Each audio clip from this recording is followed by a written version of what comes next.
کہ اے کافرو، جن بتوں کو تم پوجتے ہو ان کو میں نہیں پوجتا، اور جس اللہ کی میں عبادت کرتا ہوں اس کی تم عبادت نہیں کرتے، اور میں پھر کہتا ہوں کہ جن کی تم پرستش کرتے ہو ان کی میں پرستش کرنے والا نہیں ہوں، اور نہ تم اس کی بندگی کرنے والے معلوم ہوتے ہو جس کی میں بندگی کرتا ہوں، تم اپنے دین پر میں اپنے دین۔ اور ان لوگوں کی نماز خانہ کعبہ کے پاس سیٹیاں اور تالیاں بجانے کے سوا کچھ نہ تھی، تو تم جو کفر کرتے تھے اب اس کے بدلے عذاب کا مزہ چکھو۔ لوگوں، ایک مثال بیان کی جاتی ہے، اسے غور سے سنو کہ جن لوگوں کو تم اللہ کے سوا پکارتے ہو وہ ایک مکھی بھی نہیں بنا سکتے، اگرچہ اس کے لیے سب اکٹھے ہو جائیں، اور اگر مکھی ان سے کوئی چیز چھین لے جائے تو اسے اس سے چھڑا نہیں سکتے۔ طالب اور مطلوب یعنی عابد اور معبود دونوں گئے گزرے ہیں،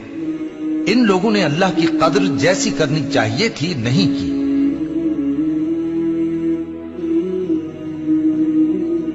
اور جب کوئی بے حیائی کا کام کرتے ہیں تو کہتے ہیں کہ ہم نے اپنے بزرگوں کو اسی طرح کرتے دیکھا ہے، اور اللہ نے بھی ہم کو یہی حکم دیا ہے۔ کہہ دو کہ اللہ بے حیائی کے کام کرنے کا ہرگز حکم نہیں دیتا، بھلا تم اللہ کی نسبت ایسی بات کیوں کہتے ہو جس کا تمہیں علم نہیں؟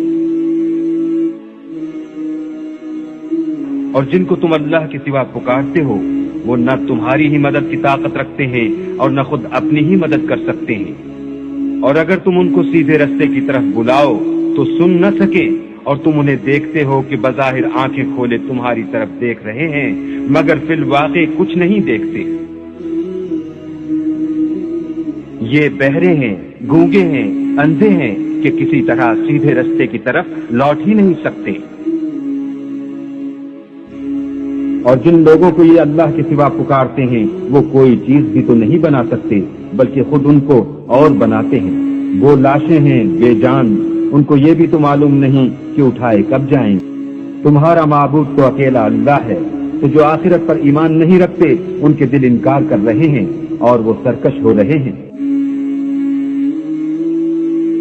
کہو کہ بھلا تم نے ان چیزوں کو دیکھا ہے جن کو تم خدا کے سوا پکارتے ہو، اور ذرا مجھے بھی تو دکھاؤ کہ انہوں نے زمین میں کون سی چیز پیدا کی ہے یا آسمانوں میں ان کی شرکت ہے۔ اگر سچے ہو تو اس سے پہلے کی کوئی کتاب میرے پاس لاؤ، یا علم انبیاء میں سے کچھ منقول چلا آتا ہو تو اسے پیش کرو۔ اور اس شخص سے بڑھ کر کون گمراہ ہو سکتا ہے جو ایسے کو پکارے جو قیامت تک اسے جواب نہ دے سکے اور ان کو ان کے پکارنے ہی کی خبر نہ ہو۔ اور جب لوگ جمع کیے جائیں گے تو وہ ان کے دشمن ہوں گے اور ان کی پرستش سے انکار کریں گے۔